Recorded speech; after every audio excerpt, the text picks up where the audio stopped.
After I finished my service as a lone soldier in the Israeli army, I realized this was my defining moment.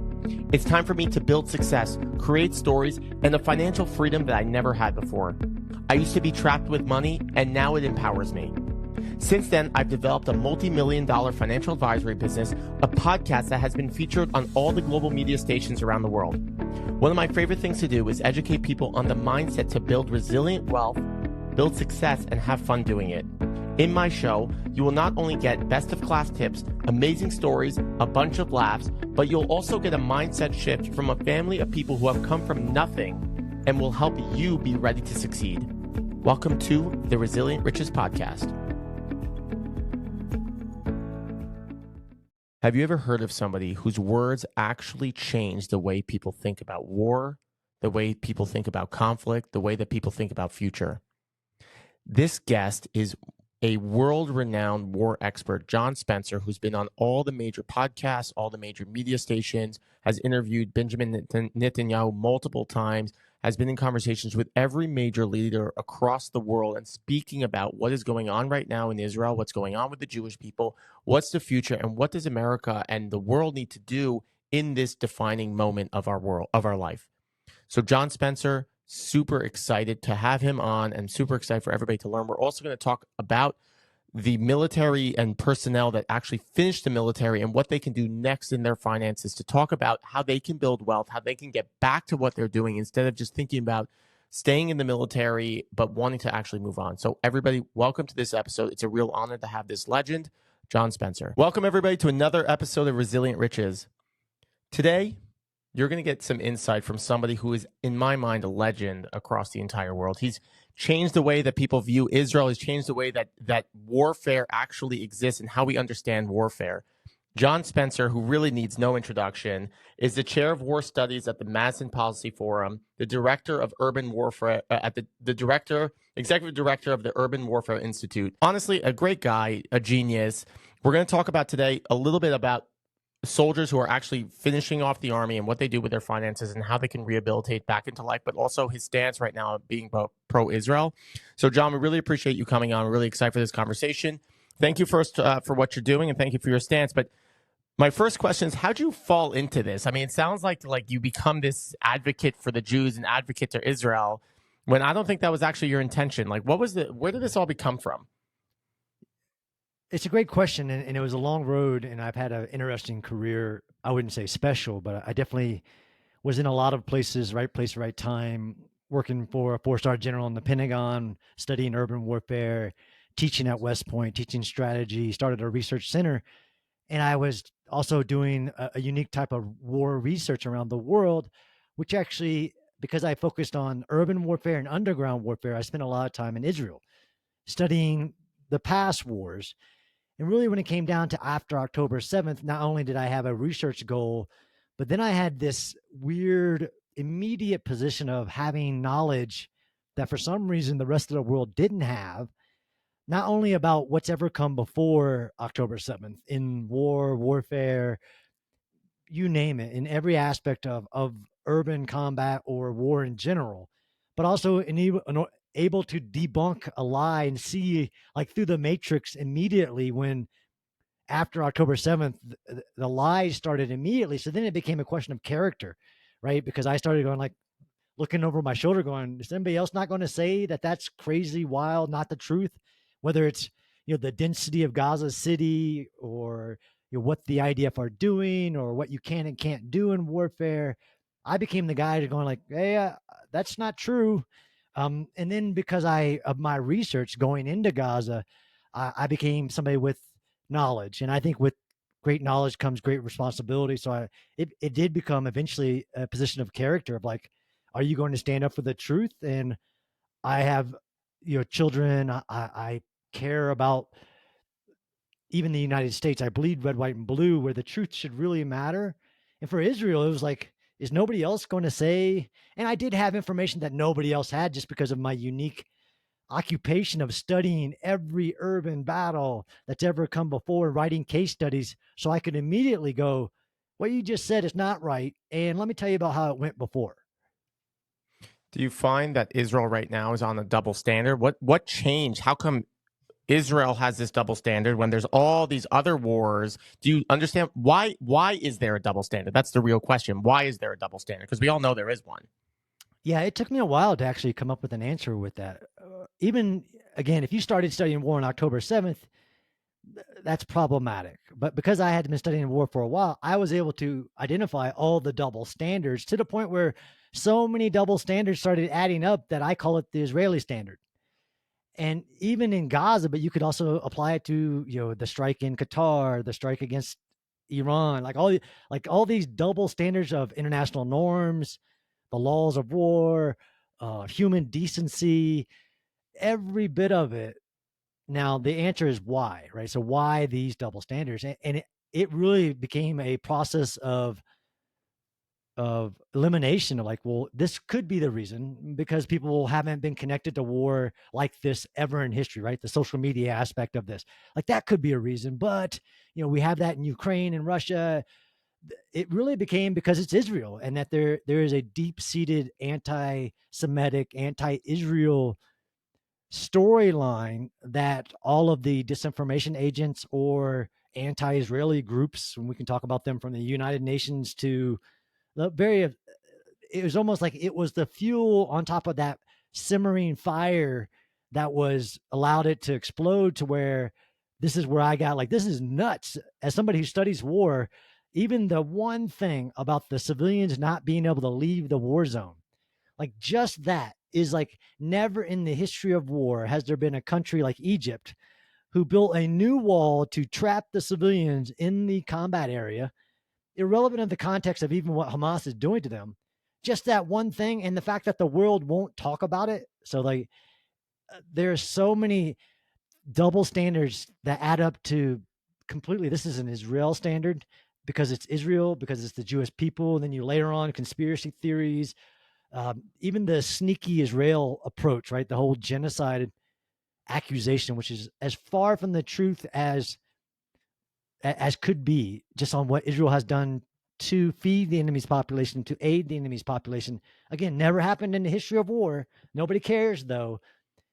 The distortion of reality only because it's Israel is another motivator for me. Like, this isn't right.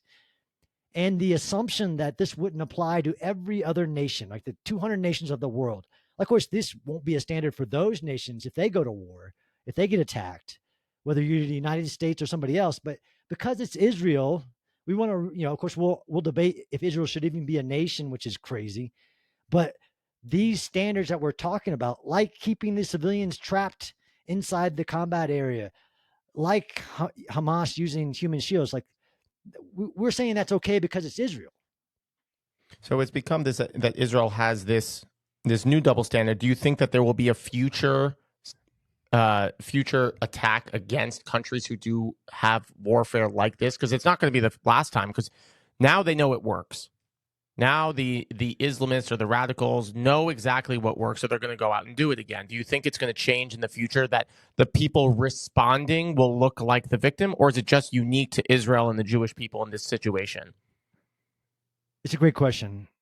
If we're talking the warfare aspect of it, the cries of victimhood, the distortion of who is the victim, I think that will continue. And I've talked to a lot of big podcast names about that, right? This warped perception of who is the aggressor and who is the victim. That will continue because it's underlying in very societal stories of course, wanting to stand up for the oppressed, but then to distort who is the oppressed and who is the oppressor. From the warfare aspect, you're exactly right. Although this isn't new, right? This even seizing urban areas and using human shields, seizing ground. And then ISIS is a great example, although there are a lot of differences between ISIS and Gaza, but ISIS or Hamas even. But ISIS was a great example because it was new in the world for a terrorist regime with a military to seize ground, hold ground, rule the ground inside of other countries. And the entire really free world got behind stopping that, eliminating that, not allowing that to be continue, right? A safe haven, the status quo becoming. But and that was good because if we had allowed ISIS to create a caliphate within Iraq and Syria, uncontested, and just it's too hard to deal with it. we would have changed many of the norms, and many other groups like ISIS would do that. That's where we're at, in my opinion, with Hamas, right? The October 7th attack, the wide scale taking of hostages, the use of human shields and human sacrifice, which is very new in war for a political organization that's also a terrorist organization to take its own population and try to get them killed to pursue their political goal is actually very new in war. ISIS didn't do that. The Nazis didn't do that. Even the Imperial Japan didn't do that, where they designed their entire strategy to get their own people killed and kill their own people. I believe that this will, if Hamas is victorious, and this is why I've written so strongly that the people that are calling for ceasefire now are calling for a Hamas victory, and they are setting the seeds of future scenarios exactly like this October 7th style attacks, not just against Israel, because Hezbollah did have an October 7th plan for the Galilee, but against other neighboring countries in the Middle East and around the world. There are other really bad strategies, but this would be validating the Hamas strategy. And people try to like, oh yeah, but you weaken them so they don't have the power. This is where Hamas doesn't even help itself, where it says, no, no, no, just to make sure, I plan to do October 7th over and over and over again until I get the job done. And they're trying to capture Israeli soldiers today, right? That's one of their big plans today, is to try to capture more Israeli soldiers so they can get those political gains. And these all established standards almost in warfare that will be replicated by other groups. Absolutely.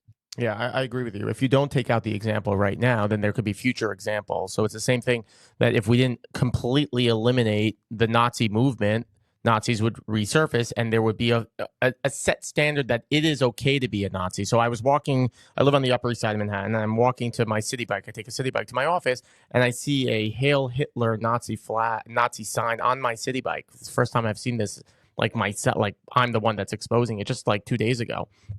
And it's really crazy. And if we didn't just address that this is wrong, we do not accept this as a full population, then it would continue and Nazi movements would be still prevalent. There would still be camps, or there will be people desiring to continue to do this.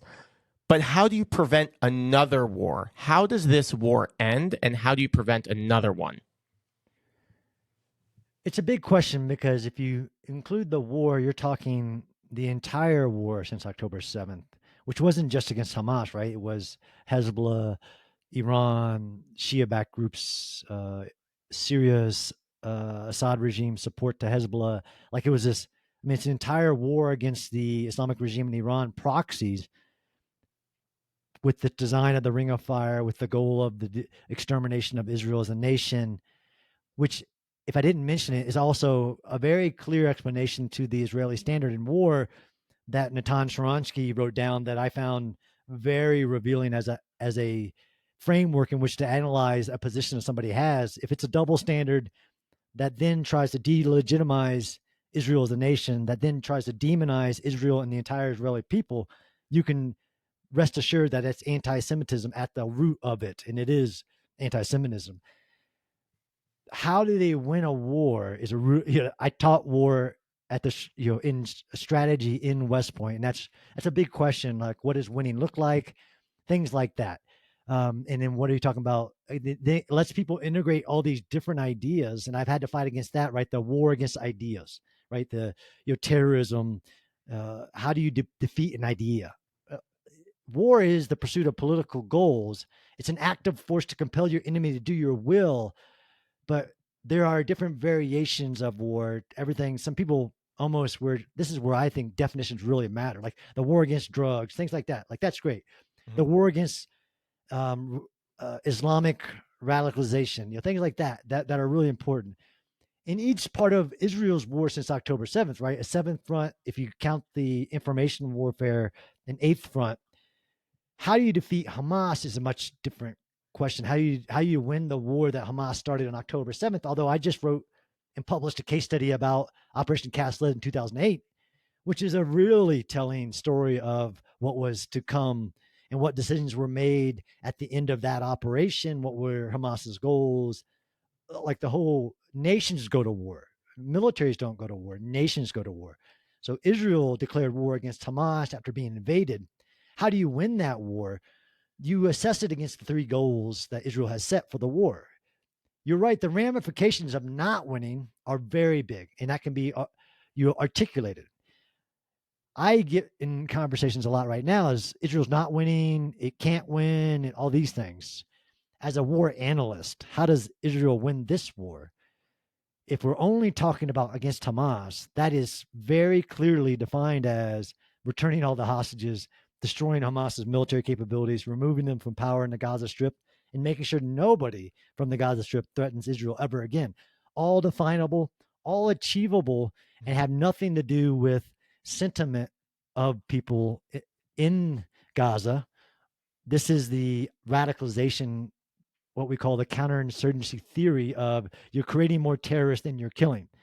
If you're in a war against another organization, a political military organization, the goal is to compel them to do your will.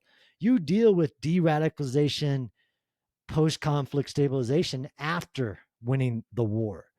Yes, you can lose the war later if you're not successful in ensuring that whatever it is you defeated doesn't come back, kind of like Afghanistan, right? You lost, clearly definable. Taliban was in Pakistan. They waited. They came back. You lost. How do you win a war? But if you broaden this out even bigger for Israel as a nation, if you go back to October 6th and the enemies that were at its gates with a plan to destroy it, that situation has completely changed, and Israel has rewritten the entire storyline of the ring around them to destroy them. And now there's a ring around Iran, and all of its proxies are either decimated, decapitated, or like have very little power, and it would take a very long time to rebuild them. And they no longer have their nuclear trump card, which they were close to playing. So, Yair, that's a really big question that I hope I touched at. And if you Yeah, want to drill down, let me know. no, absolutely. I think what's super important to understand is that the goals of the war were to prevent future attacks and future wars. And the main thing in my mind is that they took out the entire region understands now that Israel is not a force to be reckoned with. And if they do this, if they do attack the Jewish people and the Jewish state, there will be hell to pay. And also, I think what's super important is that the world understands there has been no daylight between people like you and the Israeli community, and that the American Jews as a whole, like for people like me, I'm not Israeli. I went to the IDF as a lone soldier, just as an American. And my parents even asked me, like, hey, why are you going to Israel? As like, why are you going to the war? And I was like, I don't really know. I just feel like I should. Like, I feel it's like part of my responsibility as a Jew and as a person. I feel like the entire world has seen that. And yes, they keep attacking. You could post all day long on social media, but in the end of the day, the actuality is really there. Do you think that, I mean, you've been really outspoken and really amazing on Pierce Morgan and on trigonometry and all the really on the major podcasts. What do you think of like the Mehdi Hassans of the world and the Chinks and the Dave Smiths and all these people? What do you think about those types of people? I try not to think about them They don't often. rent. They don't rent real estate in your head, is what you're saying. Right? They don't live rent free in my head. Yeah. But I do believe, and we're having this after a horrific event of the assassination of Charlie Kirk, is that I'm all about free speech, but I also understand the dangerous aspect of disinformation when you take kernels of truth and spin it into a story.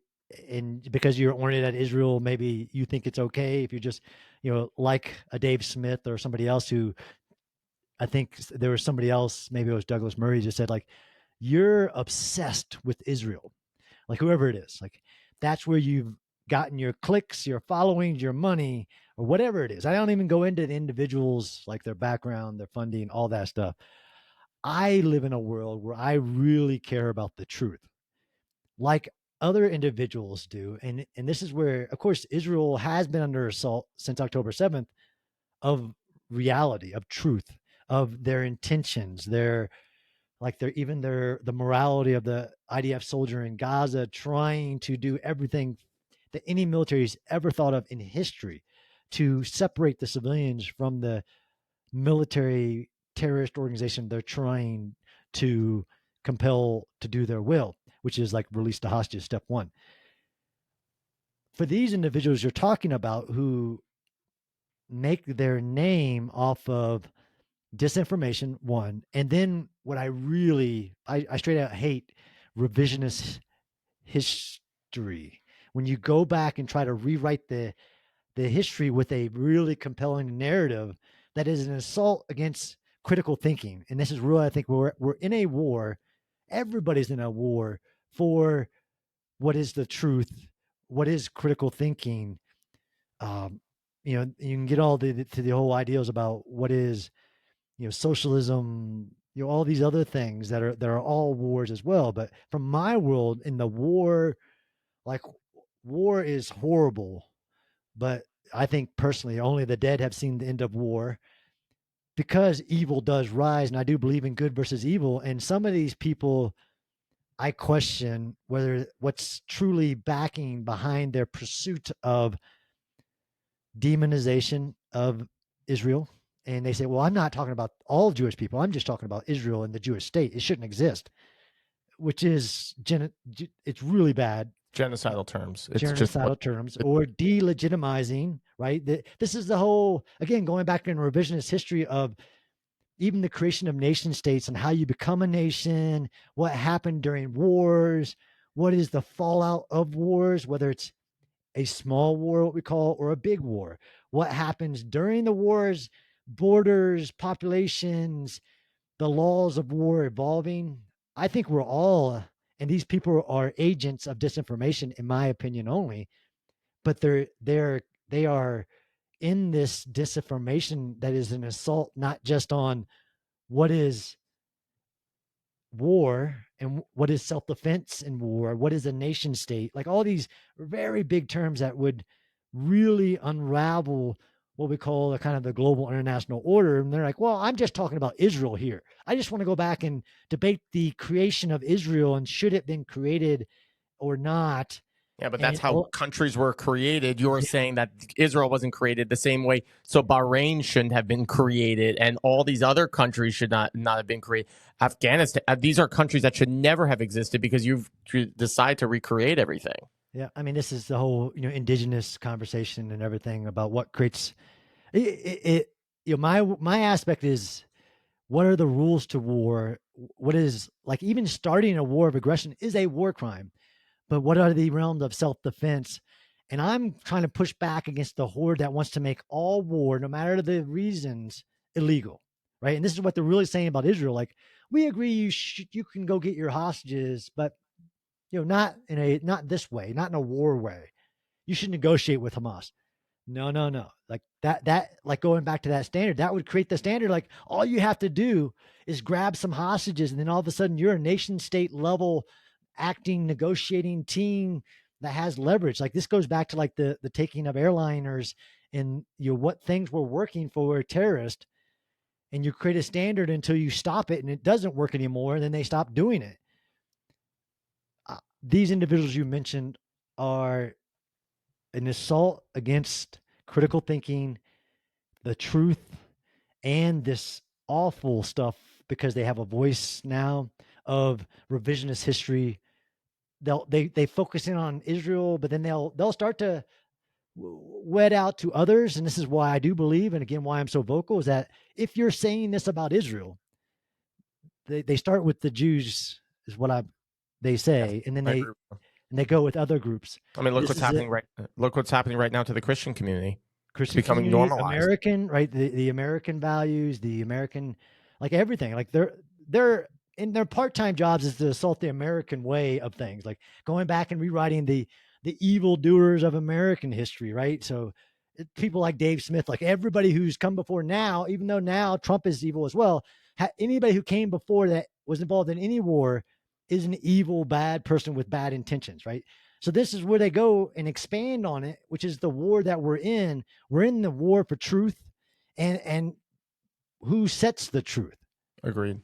Two more questions for you, John, before my dad jumps in. One is, what do you see the future? Like, young people like me, I have a very strong, resilient path, and I know exactly where I'm going, and I can hold my own. But there's a lot of rewriting of the youth, and I think that was part of the reason why Charlie Kirk was so loved by so many people, regardless if you believe in his opinions or don't, because he spoke to the youth and gave them a direction, in a direction different than being in the radical or America's terrible and the Jews are this and Hitler had it right and all these crazy concepts. What do you see the future? Do you think 20 years from now, do you think that the Jews have a place in the U.S.? Do you think that Israel will have to defend itself against the entire world? Like, what do you see 20 years from now? So I get these questions about forecasting a lot, and Of it's hard course. to do.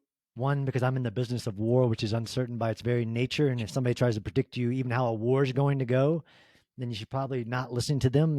It's great about talking about the context and what's going on. I actually argue that Israel is stronger today than it was on October 6th. If you look at what it's done against its enemies, uh, the innovation, like even what Israel and the United States have done with the Islamic regime's nuclear program, what the United States has done with the Gulf states, and historic trade agreements. I think Israel has been there for over 4,000 years. It's not going anywhere, and I personally believe it's stronger today than it was, despite the, again, which would be the, I don't question people's opinion. There's a saying within my community, like, everybody has one, but facts really matter. Is how strong is Israel's deterrence capability, like you mentioned? Did it demonstrate it has a capability to strike its enemies and the willingness to use it? Absolutely. And prior to October 6th, you could question whether it had the ability, not just military capability, but geopolitical, even regional capability to, like, strike at Hezbollah, right? Because even Israel thought, if we touch Hezbollah, Iran's going to cost us tens of Yep. thousands of lives, right? In 20 years, impossible. A year. I do believe that the United States has always been a safe haven and a protected place for Jewish communities, Jewish individuals, and I think that will continue. Although since October 7th, of course, the enemy has exposed itself. Groups that have been investing in counter is Jewish community, the BDS for Israel, but we're just talking about Israel, the rewriting of the school books, the investments in positions in campuses that teach new histories of the Middle East, things like that.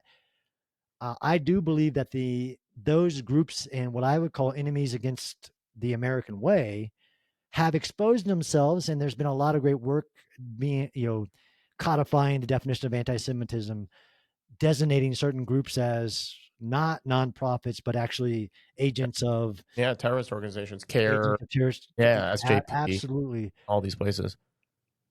But we are at, and to use Charlie Kirk's, we are at a turning point, because, like, you you're asking, like, this is what's being done about Israel, and this Israeli standard is really bad. But then when that translates to attacking Jewish communities in the United States, American citizens, then I get even more angry, because now you're talking about American communities. I don't care uh, of what intention people think they have. That's the demonization of not just Israel, but all the Jewish people Correct. that we have to attack.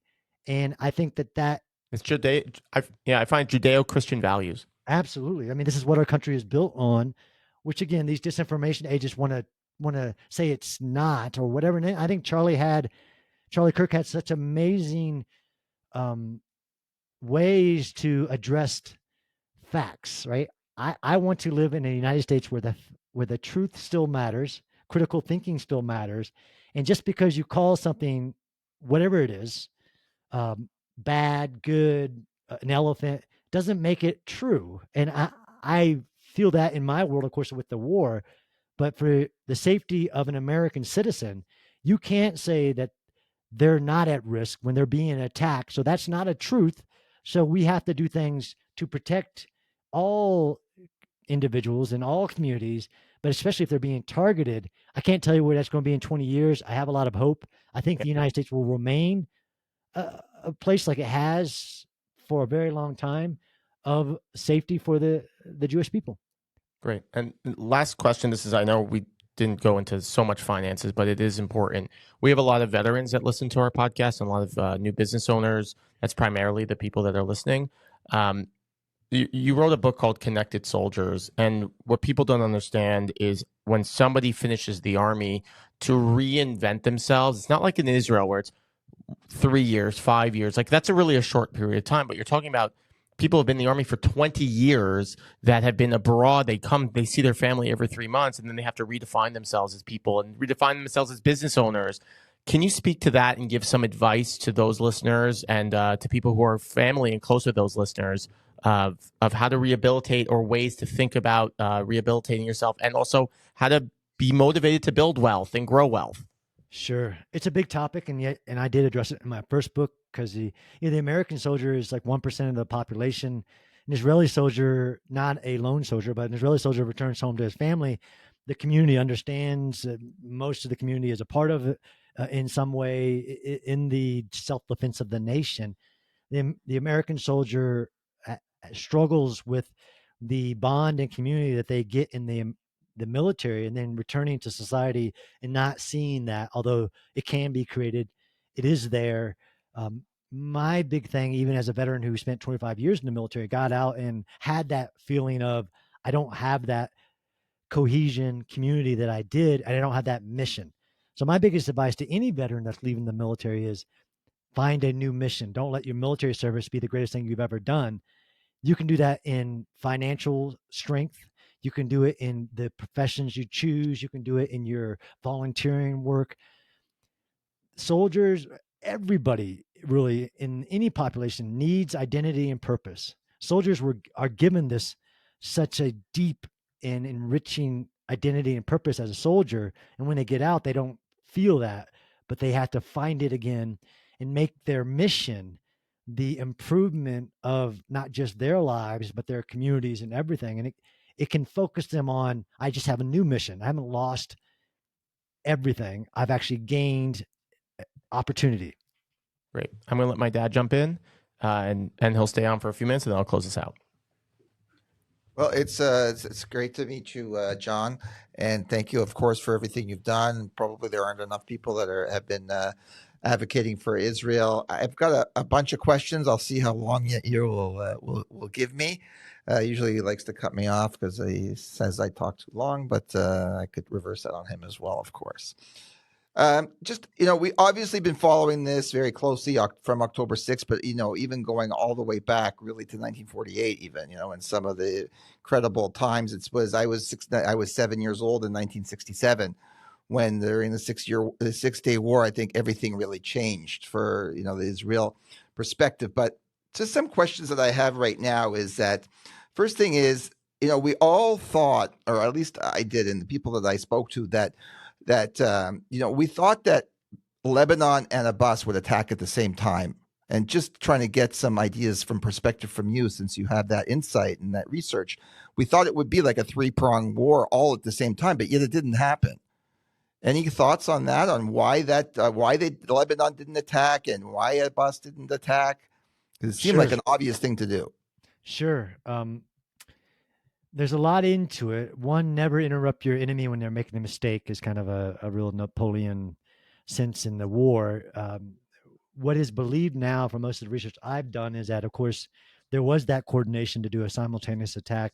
Hamas jumped the gun, didn't trust Hezbollah. Right? These are different factions of different groups, all with a shared purpose of destroying Israel, but they have their own, whether it's religious or even what their goals are, differences. So there is a miscommunication. And then you can't discount deterrence. So once after October 7th, Hezbollah didn't launch the October 7th plan that they had because they weren't told exactly when it would. And then within it, you get the complexity of the war, and that they get to make a decision on, is the timing right for them, and will the benefits outweigh the cost, right? So you can't discount the United States sending 2 aircraft carrier and the United States president making a statement to not just Hezbollah, but Iran to don't. Now, there are many times that he has made that statement or whatever, but I do believe that there was credible deterrence in that moment that Hezbollah thought it wasn't the right time and they wanted to see how things would go. But had they launched their attack looking back, it would have been devastating to Israel. And this is when people look back to October 7th and want to criticize Israel's actions after October 7th, it was chaos. And I've interviewed the prime minister 3 times, the secretary, Yoav Galan, like all of them multiple times. And how hard that decision was to, without knowing whether to go north or to go south based on the very credible, let alone what Iran was going to do. And like I mentioned a year, the Israeli government for years assumed that if you touch Hezbollah, because Iran said so, if you touch Hezbollah, we will enter. And then you have a very different situation. And even the Iranian attacks, again, very Israel standard, that another nation state, not a terror proxy, because proxy warfare is a state, but the how many times Iran attacked Israel, and then the world told them, like, yeah, you were successful at defending yourself, so just don't do anything about it. When you have a nation state of Iran attacking Israel, but the factor in there is deterrence. So why weren't all the enemies coordinated? Lots of reasons. And why didn't they attack at the same time? Again, even the West, Judea and Samaria, West Bank combatants, the Hamas there, and others, why couldn't they launch their attack to be a part of it? All of these things Hamas thought would be coordinated. Once they started, everybody would join in. But then you have to add in not just Israel's actions after October 7th. So you have commanders reinforcing Judea and Samaria, reinforcing the north. You had IDF soldiers really disobeying orders, generals and brigade commanders and everything, mobilizing before they're authorized. That in the way that Israel does, they had them mobilizing their own units and heading to blocking positions, which all factored into this complexity of trying to get a single answer when it's a number of factors, both on the enemy side and the friendly side and the allies. So Israel's strength isn't just its capabilities, but its allies. You had Arab nations defending Israel since October 7th, and that's a great credit to Israel, right? You had the new Syrian government shooting down drones, Jordan, Saudi Arabia, even the agreement with Egypt has held. It is your allies, and as an American, of course, I'm proud that we did send massive amounts of deterrent capability, but also defensive capabilities, right? All the things that ended up helping defend Israel, like Patriot missiles and jets knocking missiles out of the sky, that were a big factor of this after October 7th. So it always, that's a great answer and very helpful also. But and from our side, I have never heard of like the situation that they're using like they don't care about their own citizens at all, and they, that it's they like you feel like the leaders say, and I think they say that it's the job of the citizens to sacrifice themselves. But I don't think in Nazi Germany, you mentioned it yourself. Is there a something like a mentality in that culture that allows this to go on? Because it seems it seems crazy. It seems like a crazy thing. Like it's like an anti-Jewish kind of thing where we value life and they don't value life. That's my question one. Number two, I'll throw at you as well, so I get a chance before Yair cuts me off. Is do you think that it's I've sort of got an idea from what you said before. Do you think Hamas underestimated the response of Israel at the time, that it would go this far, that it would be like 2 years later and they're still getting wiped out? Because it's also, keep in mind, it was a very unique time politically in Israel. You had to have a Netanyahu to be able to do this. They how many times they had, like 7 elections before Netanyahu was finally able to come back. And without that, like if it would have been some weaker leader, I don't think it would have ever happened. Agree. All of that context is important for people to understand. Your question is very valid in looking at the human sacrifice strategy that I talked about, that I believe is unique to Hamas, not just by their actions, but also their words. Like you said, Hamas leaders to this day say they need the sacrifice of their men, women, and children to be martyrs to achieve their goal of destroying Israel. even the practical sense of studying war around the world, there's 400 miles of tunnels in Gaza. The Hamas leaders say none of those tunnels are for civilian use, and no civilians are allowed in them. Although every 2.2 million resident of Gaza could fit in Hamas's tunnels with ease. In other places I've been around the world, like Ukraine and many others, the civilians do seek refuge in the underground. But for Hamas, because of their sacrifice strategy, that's not allowed. And But you why do don't have the to look. people stand up against it? Like, why do the people accept that? Like, if I can imagine, like in Nazi Germany, even if the Nazis, if the leadership Hitler told everybody, okay, you got to sacrifice yourself, I can't imagine like the regular Nazi soldier would accept that and wouldn't rebel against it. I can't understand why they accept it en Yeah, masse. there is something to the, and this is again, I love Natan Sharansky's writing because of the clarity it brings on even about fear societies. So the ability to, how does a tyrant or a regime maintain power and the fear that they put into people? And you see what Hamas does to the population. Although we have seen some, you have the groups in southern Gaza rising up against, but it's not, like you said, full scale population growth. You do have to get to the radicalization, though. Probably one of the most radicalized populations that I've ever studied in the history of war, starting at birth, right? From Palestinian Sesame Street to the books that they teach their children. And that's usually where radicalization starts, right? At the earliest age. It's really hard to change somebody's ideas for martyrdom and radicalization and everything. It's possible. You can but to start at birth, and that is something, again, these are not opinions, those are facts. That radicalization is very unique to Hamas, even within radicalized Islam. You talk Al Qaeda, ISIS, you name the group. There are variations within it, how pervasive it is. But this is the uniqueness to Gaza. Again, if you go back to Hamas's seizure of power, what it did to the Fatah and what people call the Palestinian Authority, and it Would you seized say power. that? Would you say that the people there are more receptive to that kind of radicalization and that basically brainwashing from childhood? They're more acceptable to that. And I have one last question. We did talk about the Israeli standard and how that's a double standard, and it's very obvious to all of us. Is there any reason that you see for that? Like, it's like, do we are we bad people? Are we angry? Do we not make good falafels? Is there a reason for that that standard? Like, I mean, we have our own religious understanding of it, but from a person like yourself, do you have a deeper understanding, a way that it makes sense to you?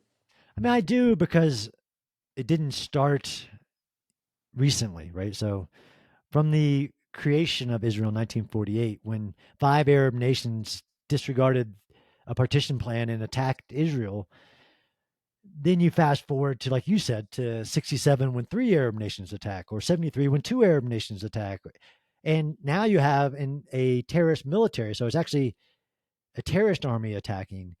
But the explanation, if you go back to the creation of Israel, if you're talking about the nation state of 1948, and then what is these multinational organizations like the United Nations that are made up of the same groups that are trying to extinguish in Israel as a nation, you get to a theme of trying to delegitimize Israel. So anything Israel does, no matter what, despite all of the Nobel Peace Prize, medical innovations, all this stuff, that delegitimizing, demonization of the Israel state and then the people in Israel, So even I though guess, it's but the statement, like they want to make the two-state solution, I guess that's just a continuation of that. What's yeah, gonna, but that's ignorant shorthand for most people outside of Israel, right? Of course, a two-state solution, like, but they're gonna, France is in there, if England, they're gonna, Canada, where I grew up. But right? I'm gonna say it was great to meet you, and I'm gonna pass it back to Yair. He's kicking me. I can't take That's it. right.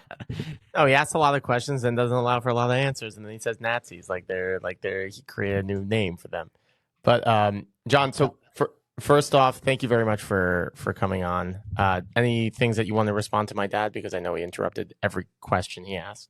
I mean, on the two-state solution, just again, as a student of nation states, even the most recent statements that do not address the right of return, so where the groups that they want to identify as members of another state want to have the right to return to Israel and for Israel not to exist. And it's the insanity that becomes in other circles outside of Israel as the easy solution to all the problems when they aren't even reading the fine print of what they're saying, not the useful idiots on college campuses, but the governments that are signing up for this, not reading the fine print of, yeah, but the right of return, so any Palestinian can return to Israel and claim part. Like it's it's insanity in my own opinion. Yeah, I mean, move forward, be productive, not Right. like it's like the constantly just getting criticized, doing everything.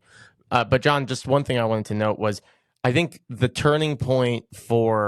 think one of the turning points in this entire media war was Netanyahu quoting you, and I want to say it like on a very extreme level, that the Jewish community was like, Netanyahu just quoted who from where? Like John Spencer from what? Like, wait, the American like War Institute is like actually having a conversation and like understanding. So I really want I really want you to understand how important that was for us, because we always feel alone. And I think since October 7th, I've never felt more united with my Christian American friends, American soldiers. People in Ireland reach out to me. So I wanted to say that, but I think one of the turning points was you standing up and being an ally, and we really appreciate that. Well, thank you. Thank you, and thanks for keeping doing what you're doing. Good luck with tonight. I'm sure you're going to blow them away. I don't want to reveal any thoughts, but thank you everybody for listening to the podcast. John Spencer, everybody, a legend in the making. God willing, will be running a lot of different governments and actually helping people across the world. So thank you, John, for being here, and thank you for what you do. Thank you. This podcast is for informational and educational purposes only and should not be considered investment, legal, or tax advice. Any opinions expressed are those of the speaker and do not necessarily respect the views of the Partners Wealth Management or Klyman Financial. Listening to this podcast does not create an advisory or client relationship, and you consult a qualified financial professional before making any financial decisions. Klyman Financial is a DBA of the Partners Wealth Management and SEC registered investment advisor. Registration does not imply a certain level of skill or training. References to third-party guests, events, or opinions are for discussion purposes only and should not be construed as endorsements or recommendations.